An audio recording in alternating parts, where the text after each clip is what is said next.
Hi hello నమస్తే welcome to మన హిందూ దేవాలయాలు. ముందుగా మీకు వినాయక చవితి శుభాకాంక్షలు. పండగలు ఎన్ని జరుపుకున్నా వినాయక చవితి అంటే స్పెషల్. ఎందుకంటే ఈ పండుగకు చిన్న పెద్ద తేడా తారతమ్యం లేకోకుండా అందరూ కలిసి వినాయక చవితిని సంతోషంగా జరుపుకుంటారు.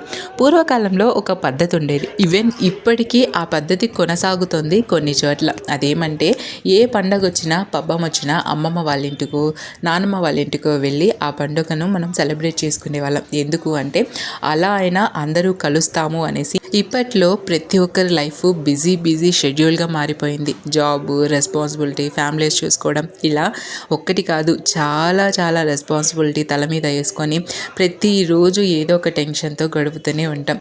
కానీ వాటన్నిటికీ బ్రేక్ ఇచ్చి అందరూ కలిసి హ్యాపీగా సంతోషంగా జరుపుకునే ఏకైక పండుగ వినాయక చవితి. మనం ఒక మండపంలో ఒక వినాయకుని చూస్తేనే చాలా సంతోషపడిపోతాం. అలాంటి అన్ని ముద్దు వినాయకులు, అందమైన విగ్రహాలు ఒకే చోట కనబడితే ఆ సంతోషానికి హద్దులు ఉంటాయా?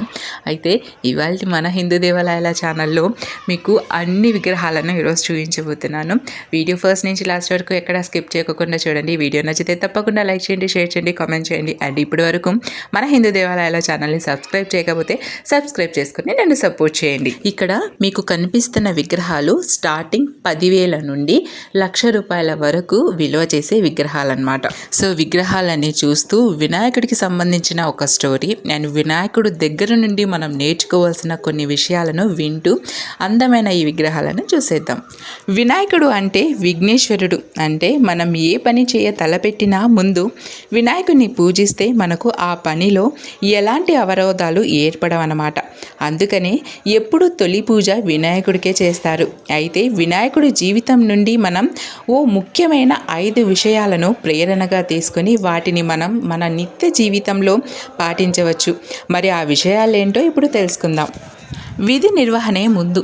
అంటే వినాయకుడు ఏ పని చేయాలని మొదలుపెట్టినా ఆ పని పూర్తయ్యేంత వరకు ఎన్ని అవరోధాలు ఆటంకాలు వచ్చినా ఆయన స్టాప్ అయితే అవ్వడంట.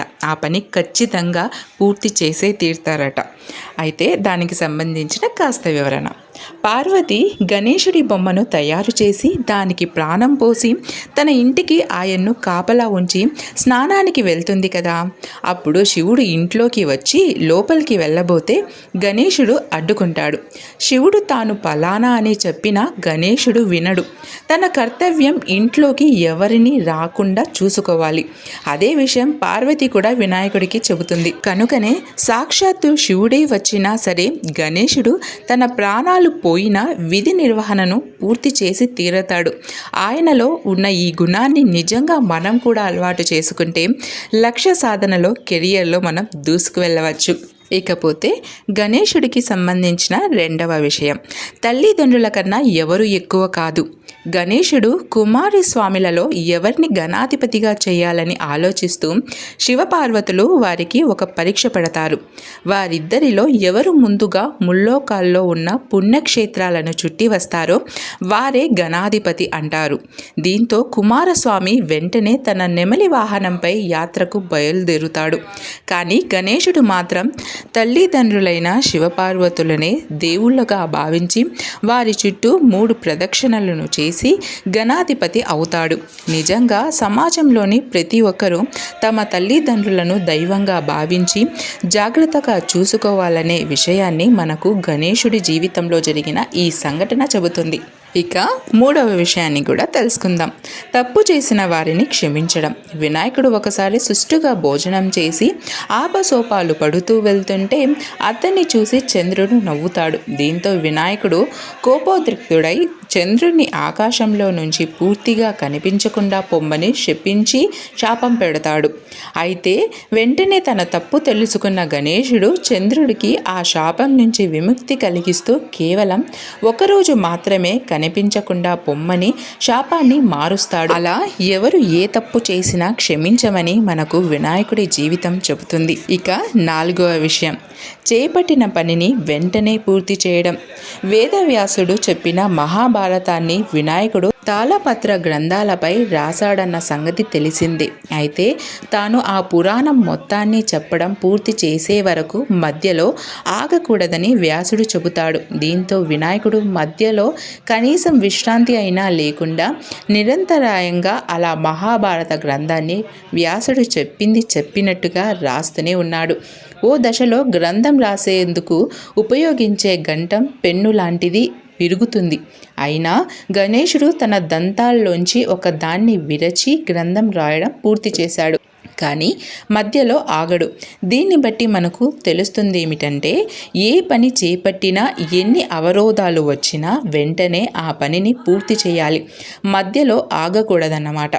చేపట్టిన పనిని చాలా త్వరగా పూర్తి చేయాలన్నమాట. ఇక 5వ విషయం ఆత్మగౌరవం. ఒకసారి శ్రీ మహావిష్ణువు ఇంట్లో జరిగే శుభకార్యానికి దేవతలందరూ వెళ్తారు. స్వర్గలోకానికి గణేశుణ్ణి కాపలా ఉంచి అందరూ వెళ్తారు. అయితే వినాయకుడి ఆకారం తమకు నచ్చనందునే ఆయన్ను అక్కడ ఉంచి వారు వెళ్ళిపోయారన్న సంగతి గణేశుడికి తెలుస్తుంది. దీంతో దేవతలకు ఎలాగైనా గుణపాఠం చెప్పాలనుకున్న గణేశుడు వారు వెళ్ళే దారిలో అన్ని గుంతలు ఏర్పడేలా చేయమని మూషికాన్ని ఆదేశిస్తాడు. మూషికం దేవతలు వెళ్ళే దారినంతా తవ్వి గుంతలమయం చేస్తుంది. దీంతో ఆ దారిలో వెళ్తున్న దేవతల రథం ఒక గుంతలో దిగబడుతుంది. వారు ఎంత ప్రయత్నించినా ఆ రథాన్ని బయటకు లాగలేకపోతారు. అటుగా వెళ్తున్న ఓ రైతును పిలిచి సహాయం చేయమంటారు. అతను వచ్చి గణేశుణ్ణి ప్రార్థించి ఒక ఊదుటున గుంతలో దిగబడి ఉన్న రథాన్ని బయటకు లాగుతాడు. దాంతో దేవతలు ఆశ్చర్యపోతారు. వినాయకుడు అన్ని అవరోధాలను తొలగించే దైవం కనుక ఆయన్ను ప్రార్థించి రథాన్ని లాగాననే రైతు చెప్పగానే దేవతలు సిగ్గుతో తలదించుకుంటారు. వారు చేసిన తప్పు వారికి అర్థమవుతుంది. దీంతో వినాయకుడి వద్దకు వెళ్ళి క్షమాపణలు కోరుతారు. అయితే దేవతలు అందరూ తమ ఆకారం పట్ల అయిష్టతను ప్రదర్శించిన వినాయకుడు మాత్రం అందుకు ఏమీ బాధపడకుండా ఆత్మగౌరవంతో అలా వ్యవహరించడం మనకు ఆదర్శనీయమే. ఆయనలోని ఆ గుణాన్ని కూడా మనము అనుసరించాల్సిందే. ఎవరేమన్నా ఏ పరిస్థితిలోనైనా ఆత్మగౌరవాన్ని మనం కోల్పోకూడదని వినాయకుడి జీవితంలో జరిగిన ఆ ఘటన మనకు ఆ సత్యాన్ని తెలియజేస్తుంది. సో ఇవే అండి వినాయకుడి జీవితం నుండి మనం నేర్చుకోవాల్సిన 5 ముఖ్యమైన విషయాలు. వినాయక చవితి రోజు చంద్రుడిని చూడకూడదు, చూస్తే నీలాప నిందలు మన మీద వస్తాయి అనే ఒక మాట ఉంది కదా, దానికి సంబంధించిన కథ ఏంటో తెలుసుకుందాము. ఆది పూజ గణనాథునికే చేయాలన్న సంగతి అందరికీ తెలిసిందే. భాద్రపద శుద్ధ చవితి నాడు వినాయకుడి జన్మదినం సందర్భంగా ఆయనను ఆ రోజు విశేషంగా పూజించి గణనాథుని అనుగ్రహం పొందుతారు. ఈ నేపథ్యంలో వినాయక వ్రత కథ గురించి ఇప్పుడు తెలుసుకుందాము. వినాయక వ్రత కథ చదివేవారు, పూజలో కూర్చునేవారు ముందుగా చేతిలో కొద్దిగా అక్షింతలు వేసుకోవాలి. కథ పూర్తయిన తర్వాత వాటిని తమ శిరస్సుపై ఉంచుకోవాలి. తన భక్తుడైన గజాసురుని కోరిక మేరకు అతడి ఉదరంలో ఉన్న పరమేశ్వరుని శ్రీ మహావిష్ణువు విముక్తి కల్పించడంతో భర్త రాకకు పార్వతి కైలాసంలో ఎదురు చూస్తోంది. శివుడి కోసం ఎదురు చూస్తూ స్నానానికి సిద్ధమైంది. స్నానానికి వెళుతూ దేహానికి నలుగు పిండిని అద్దుకుంది. పరధ్యానంలో ఆ పిండితోనే ఓ ప్రతిమను తయారు చేసింది. చూడముచ్చటైన ఆ బాలుడికి తండ్రి ఉపదేశించిన మంత్ర సాయంతో పార్వతి ప్రాణప్రతిష్ఠ చేసింది. దివ్య సుందరమైన ఆ బాలుని వాకిట కాపలా ఉంచి తాను స్నానానికి వెళ్ళింది. అంతలో అక్కడికి వచ్చిన శివుడిని ఆ బాలుడు అడ్డుకున్నాడు. ఆగ్రహానికి లోనైన రుద్రుడు ఆ బాలుడి శిరస్సును తన త్రిశూలంతో ఖండించాడు. ఆ శబ్దానికి బయటకు వచ్చిన పార్వతీదేవి జరిగిన ఘోరం చూసి కన్నీళ్లు పెట్టుకుంది. దీంతో శివుడు గజముఖుడి శిరస్సును తెప్పించి ఆ బాలుడికి అతికించి ప్రాణం పోసి గజాననుడు అనే నామకరణం చేశాడు. అతడి శక్తి సామర్థ్యాలను పరిశీలించి భాద్రపద శుద్ధ చవితి నాడు గణాధిపత్యం కట్టబెట్టాడు. ఆ రోజున తనకు భక్తితో సమర్పించిన ఉండ్రాళ్ళు, కుడుములు, పిండి వంటలు, పండ్లను సుష్టిగా తిన్న వినాయకుడు నడవడానికి ఇబ్బంది పడుతూ కైలాసం చేరుకున్నాడు. శివుని శిరస్సుపై ఉన్న చంద్రుడు గణనాథుని అవస్థలు చూసి పక్కున నవ్వాడు.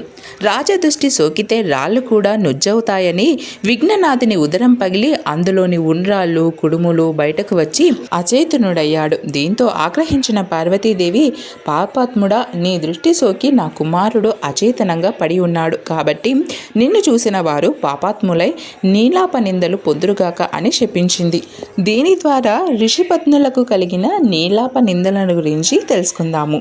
పార్వతీదేవి చంద్రుని శపించిన సమయంలో సప్త ఋషులు భార్యలతో కలిసి యజ్ఞం చేస్తూ అగ్నిదేవునికి ప్రదక్షిణం చేస్తున్నారు. అగ్నిదేవునికి ఋషిపత్నుల మీద మోహం కలిగింది. కోరిక తీరక శపిస్తారేమో అనే భయంతో అగ్ని క్షీణింపసాగాడు. భర్త కోరిక తెలుసుకున్న స్వాహాదేవి ఋషుల భార్యల రూపంలో అగ్నిదేవుడిని చేరింది. అగ్నిదేవునితో ఉన్నది తమ భార్యలేనని భ్రాంతి చెందిన ఋషులు వారిని విడిచిపెట్టారు. శాపగ్రస్తుడైన చంద్రుని చూడటం వల్లనే ఋషులు భార్యలు నీలాప నిందలకు గురయ్యారని దేవతలు గ్రహించారు.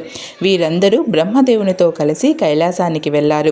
మరణించిన విఘ్నేశ్వరుడిని బ్రహ్మదేవుడు తిరిగి బతికించాడు. తర్వాత పార్వతీదేవితో, అమ్మా, నీవు చంద్రునికి ఇచ్చిన శాపం వలన ఆపద కలిగింది కావున శాపాన్ని ఉపసంహరించుకో అని కోరాడు. అప్పుడు పార్వతీదేవి ఏ రోజున చంద్రుడు విఘ్నేశ్వరుడిని చూసి నవ్వాడో ఆ రోజు చంద్రుడిని చూడకూడదు అని శాపాన్ని సవరించింది. ఆ రోజు నుంచి అందరూ భాద్రపద శుద్ధ చవితి నాడు చంద్రుడిని చూడకుండా జాగ్రత్తగా ఉండి సుఖంగా ఉన్నారు. ఇలా కొంతకాలం గడిచింది. సమంతకోపాఖ్యానం. ద్వాపర యుగంలో ద్వారకాలో నివాసం ఉన్న శ్రీకృష్ణుడిని నారదుడు కలిశాడు. కాసేపు పిచ్చాపాటి మాట్లాడాక, స్వామి, ఈరోజు వినాయక చవితి, పార్వతీ శాపం కారణంగా చంద్రుడిని చూడకూడదు, నేను వెళ్తాను అని కృష్ణుడికి చెప్పి నారదుడు వెళ్ళిపోయాడు. ఆ రోజు రాత్రి ఎవరూ చంద్రుడిని చూడకూడదని పట్టణంలో శ్రీకృష్ణుడు చాటింపు వేయించాడు. శ్రీకృష్ణుడికి పాలంటే ఇష్టం. ఆ రోజు రాత్రి శ్రీకృష్ణుడు ఆవు పాలను తాగుతుండగా పాత్రలోని పాలలో చంద్రుడి ప్రతిబింబాన్ని చూశాడు. దాంతో తనకెలాంటి అపనింద వస్తుందో అని చింతించాడు. కొన్ని రోజులు గడిచాయి. సత్రాజిత్తు సూర్యుని వరంతో సమంతకమణిని సంపాదించాడు. రోజుకు 10 బారుల బంగారాన్ని ఇచ్చే ఆ మణిని తీసుకుని ద్వారకాకు వెళ్ళాడు. శ్రీకృష్ణుడు సత్రాజిత్తుకు అతిథి మర్యాదలు చేసి ఆ మణిని తనకు ఇవ్వమని కోరాడు. అందుకు సత్రాజిత్తు ఒప్పుకోలేదు. తర్వాత ఒకరోజు సత్రాజిత్తు తమ్ముడు ప్రసేనుడు సమంతకమణిని మెడలో వేసుకొని అడవికి వేటకు వెళ్ళాడు. అడవిలో ఒక సింహం ఆ మణిని చూసి మాంసం ముక్క అనుకుని ప్రసేనుణ్ణి చంపింది. మణిని నోట కలుచుకుని పోతున్న సింహాన్ని జాంబవంతుడు చంపాడు. సమంతకమణిని కొండ గుహలో ఉన్న తన కూతురు జాంబవతికి ఆట వస్తువుగా ఇచ్చాడు. మరుసటి రోజు సత్రాజిత్తు తమ్ముడి మరణ వార్త విన్నాడు. శ్రీకృష్ణుడే తన తమ్ముడిని చంపి సమంతకమణిని అపహరించాడని నిందించాడు. శ్రీకృష్ణుడు అది విన్నాడు. భాద్రపద శుద్ధ చవితి రోజు చంద్రబింబాన్ని చూసిన దోషం వల్ల తన మీద నింద పడిందనుకున్నాడు. సమంతకమణిని వెతుకుతూ అడవికి వెళ్ళాడు. ఒకచోట ప్రసేనుడిని శవం కనిపించింది. అక్కడి నుంచి సింహం అడుగులు కనిపించాయి. వెతుకుతూ వెళ్ళి ఒక పర్వత గుహలోకి ప్రవేశించాడు. అందులో ఉన్న ఒక ఉయ్యాలకు కట్టిన మణిని చూసి దానిని తీసుకుని బయటకి రాసాగాడు. వెంటనే జాంబవతి పెద్దగా ఏడ్చేసింది. కూతురి ఏడుపు విని జాంబవంతుడు కోపంతో శ్రీకృష్ణుడిపై యుద్ధానికి తలపడ్డాడు. వారిద్దరి మధ్య 28 రోజులు యుద్ధం జరిగింది. జాంబవంతుని శక్తి తగ్గిపోయింది. తనతో యుద్ధం చేస్తున్నవాడు శ్రీరామచంద్రుడని తెలుసుకున్నాడు. త్రేతాయుగంలో జాంబవంతుడు శ్రీరాముడితో యుద్ధం చేయాలని కోరాడు. ఆ కోరికను ఇప్పుడు శ్రీకృష్ణుడి రూపంలో వచ్చి తీర్చాడని గ్రహించాడు. శ్రీకృష్ణుడికి నమస్కరించి సమంతకమణితో పాటు తన కుమార్తె జాంబవతిని కూడా ఆయనకు సమర్పించాడు. శ్రీకృష్ణుడు సమంతకమణిని తెచ్చి సత్రాజిత్తుకు ఇచ్చాడు. నిజం తెలుసుకున్న సత్రాజిత్తు తనను క్షమించమని కృష్ణుడిని వేడుకున్నాడు. తన కుమార్తె సత్యభామను కూడా ఇచ్చి వివాహం జరిపించాడు. సమంతకమణిని కూడా శ్రీకృష్ణుడికి ఇచ్చాడు. ఆ సమయంలో అక్కడకు వచ్చిన మునులు శ్రీకృష్ణుడితో, మీరు సమర్థులు కనుక మీపై పడిన నిందను పోగొట్టుకోగలిగారు, మా వంటి వారికి ఏది గతి అన్నారు. భాద్రపద శుద్ధ చవితి నాడు యథావిధిగా వినాయకుడిని పూజించి సమంతకోపాఖ్యాన్ని విని అక్షింతలు తలపై వేసుకున్న వారికి ఆ రోజు చంద్ర దర్శనం అయినా కూడా అపనిందలు కలగవు అని శ్రీకృష్ణుడు చెప్పాడు. ఆనాటి నుంచి ప్రతి సంవత్సరం భాద్రపద శుద్ధ చవితి రోజు దేవతలు, మహర్షులు, మనుషులు తమ శక్తికి తగినట్టుగా గణపతిని పూజించి తమ కోరికలు తీర్చుకుంటున్నారు. ఈ కథను చదివి కానీ విని కానీ తలపై అక్షింతలను వేసుకుని వినాయక వ్రతాన్ని ముగించాలి. చివరిగా వినాయకుని ఎదుట వీలైనన్ని గుంజీలు తీసి సాష్టాంగ నమస్కారాలు చేసుకోవాలి. కథ పూర్తయిన తరువాత స్వామికి మహామంగళ హారతులు ఇవ్వాలి. అనంతరం ఉద్వాసన మంత్రం చెప్పుకోవాలి. సో ఇదండి వినాయకుడి జీవితం నుండి మనం ముఖ్యంగా తెలుసుకోవాల్సిన 5 విషయాలు. అలాగే వినాయక చవితి రోజు చంద్రుణ్ణి చూసి నీలాప నిందలకు గురి కాకుండా మనం చేసుకోవాల్సిన పరిహారానికి సంబంధించిన వీడియో, అలాగే క్యూట్ అందమైన వినాయకులకి సంబంధించిన వీడియో నచ్చితే తప్పకుండా లైక్ చేయండి, షేర్ చేయండి, కామెంట్ చేయండి. అండ్ ఇప్పటి వరకు మన హిందూ దేవాలయాల ఛానల్ని సబ్స్క్రైబ్ చేయకపోతే సబ్స్క్రైబ్ చేసుకుని నన్ను సపోర్ట్ చేయండి. Thank you for watching.